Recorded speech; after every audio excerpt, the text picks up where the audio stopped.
Hello, wonderful followers and subscribers of Holy Ghost Song. I welcome you especially this morning to the platform that tell you undiluted truth.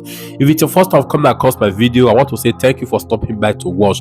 Please let me give this a thumbs up so that Facebook and YouTube can recommend it to everyone. Guys, we are all aware of the accusation of David Umahi, former governor of Ebonyi State, against Peter Obi. Now, Peter Obi has come out to respond to David Umahi water. Guys, I'm going to show you everything. I'm so much encouraged. Peter Obi was trying to say in that allegation that this guy was almost trying to call for his arrest. What he was trying to say that instead of the government to go and embark on a white elephant project that's not going to be completed in so many years, why don't they rather use that money, shine their focus on all the payroll within the city, fix it up? Do you understand? Rather than destroying somebody's business that worth over $250 million, and which is started with over $250 million, and right now this project they want to embark on is not going to be completed many years. And David came out and called for his arrest indirectly. Not only did he do that, he went further to speak against the whole Igbo race. Peter Obi has come back to set the record straight. Also, number two, that Peter Obi addressed in the video I'm about to show you, he also accused Peter Obi of demolishing people's house without compensation. Peter Obi has really humbled David Umahi. I'm so much encouraged. I love this video. You can't afford to watch it. But before I show you this Peter Obi response to David Umahi, I want you to listen to a Northerner. This guy is a Northerner, not a Southerner or Easterner, a Northerner. The way he analyzed this whole issue, the way Igbo has been marginalized. Guys, watch the guy. Then I'll show you the video of Peter Obi where he called Umahi to order. Thank you. Please, I'm extremely disappointed at David Umahi. Those are the kinds of statements I don't expect to hear from a senior government official. And he's a man I tend to respect, because he's a hard-working individual, and he knows his onions when it comes to engineering and Ministry of Works and roads constructions and things like that. So I have a lot of respect for him. But particularly, I felt offended by that statement, because I've said it on this program severally. I detest the dog whistling of an entire ethnic group in Nigeria. And let's call a spade what it is. It's becoming one too many that we want to consistently and continuously scapegoat the Igbo ethnic tribe in Nigeria, and it's unacceptable. It is unacceptable because there is a history of violence targeted at that group since 1953 in our country. Listen, Caesar, a meeting was held in Lagos, not necessarily a meeting, in Parliament. Anthony and Nahoro moved a motion for the independence of Nigeria. The North opposed that motion, and at the train station, when they were going back to their constituency, they met a crowd that was essentially mocking them. They got back to the North. Chief Akintola led a tour across the North, to campaign essentially for the independence, to rally the North in support of Nigerian independence. Guess what happened after that? Riots broke out in northern parts of Nigeria, particularly in Kano, where over 240 Igbos were massacred. Were they the ones that demanded for Nigeria to have an independence at that time? In 1966, particularly in May, months before the Civil War happened, thousands of them were massacred across northern cities, and they had to flee to the east for safety because thousands of them were indiscriminately killed for what they knew nothing about, right?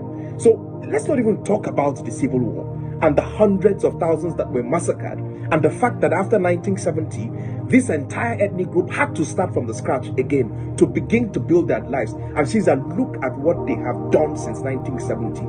A group that left or started from nothing, went to Bauchi, went to Kano, went to Meduguri, went to Akure, went to Ogun State, and look what they have built in 40 years of hard work, grit, and no support from the federal government. Look what they have done from themselves. But what we consistently and continuously do is to signal hatred and violence against the group. And this thing has to stop. We can't continue a country. Listen, if you don't want a group of people to be a part, let them go then. I don't understand this. Every turn, there has to be an excuse to single out an ethnic group. I give you a typical example. Just like the past elections, I heard people telling how can the Obi, for instance, have scored 98% in certain states to the north? How can he have scored 90%? Muhammadu Buhari, under a PDP-led federal government, scored over 90% votes in 4 northern states. Go and check the results in Katsina. Go and check the results in Bauchi. Go and check the results in Jigawa. He scored over 90% in those states under the leadership of the PDP as a federal government. So it was okay for Buhari to score over 90% in his own core constituency, but something utterly went wrong when Obi did it in the southeast. This ethnic group have always been part of a nationalist political party and never really have ever built a regional movement. All the times they have supported a political party have been national political parties right from the NCNC. They have a stakeholder in the PDP. They don't have a regional party in the sense that we had ACN in the southwest, in the sense that they had AMPP in the north. They did not have the behemoth of a regional political party. So where is all this hate coming from? Where is all this hate coming from? They tell you now, for instance, that they have a rabid mob who are harassing people on the internet because their candidate lost. We have very short memories. In 2011, a candidate lost in this country and over 800 people were massacred in violence in the north. I so know this because I personally saved 11 core members and were hidden in my father's hotel in Kano. So what are we saying? 800 people were massacred because of the ambition of somebody in this country. And suddenly we are losing our minds because we are saying people are insulting you online and they're a rabid mob. Let us stop this. Let us stop this ethnic dog whistling. Let us stop this ethnic baiting. And this thing should not. Alright guys, now listen to Peter Obi's response to Dave Umahi. Please let me like and share. Thanks. It has come to my attention and I strongly denounce the distortion of facts surrounding my actions and statements during my tenure as governor of Anambra State, particularly concerning the ongoing demolitions for the construction of the Lagos-Calabar Coastal Superhighway. I am to address these issues directly, devoid of political rhetoric, to ensure clarity for all. Let me be unequivocal. During my governorship, I made it abundantly clear that all structure obstructing existing rules and lacking approval would be removed. The circulated video clearly stated this, and I only initiated removal where construction had already commenced. Any insinuation otherwise is a blatant misrepresentation of the truth. I challenge anyone to verify and show me where the demolished structure on existing roads or ongoing business were not encroaching on the road and built without government approval while I served as governor. To provide further clarity, consider concrete examples. I decisively demolished the Onitsha North local government headquarters situated on the only existing stadium, relocated and built a brand new structure for the local government office away from the stadium. This action was necessary to restore the stadium to its original purpose as a supporting facility for the people. Subsequently, the stadium was rightfully named after the first owner of the first football club figure in Nigeria sport, Shuba Ikpezu, as a tribute to our commitment to honoring our heroes. Similarly, the Onitsha South Stadium, the sole local playground for the community, was converted into a local government office. Recognizing the importance of recreational spaces, I reverted to its original status by demolishing and relocating the local government office. I then renovated the stadium and renamed it after the longest serving Green Eagles captain, Godwin Ashebe. My actions were strategic, aiming to prioritize the repair and maintenance of existing infrastructure over projects that risked disruption and destruction. This approach aimed to safeguard the livelihoods of Nigeria and ensure the sufficient use of resources. It is crucial to clarify the false comparison drawn between my actions on Brewery Road and the current coastal superhighway project. I never proposed creating a new route that would disrupt existing structure. Instead, I focused on removing obstruction on existing route to enhance accessibility and safety for all.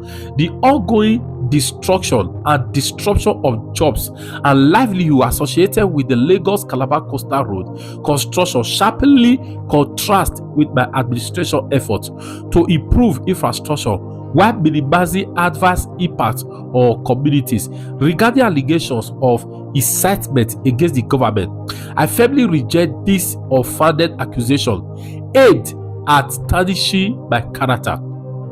My focus is on fostering constructive dialogue and inclusive rather than engaging in divisive politics.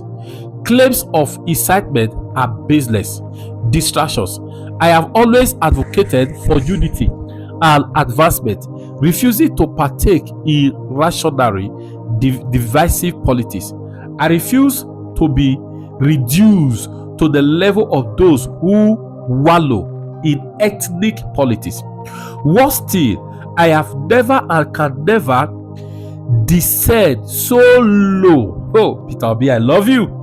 I can never descend so low as to base my political aspiration on any sectional or ethnic interest. My commitment to serving with integrity remains steadfast, and I encourage all Nigerians to unite for a prosperous future. In conclusion, I stand by my record as governor, and I reject any attempt to distort the narrative for political gain. My commitment remains unwavering to advocate for the rights and well-being of all Nigerians, ensuring that development initiative prioritize the needs of the people. Most importantly, I will continue to insist that our national resources be applied with maximum frugality.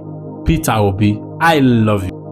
All right, guys, this Peter Obi response to how will I put it to that with that Barawo that calls himself politician, one of the Nigerian Barawo, David Umahi. I love this water. Please, guys, I beg, help me share this video till it gets to the ear of David Umahi and his support. Please help me share this video. I beg. Share up. All right, God bless you.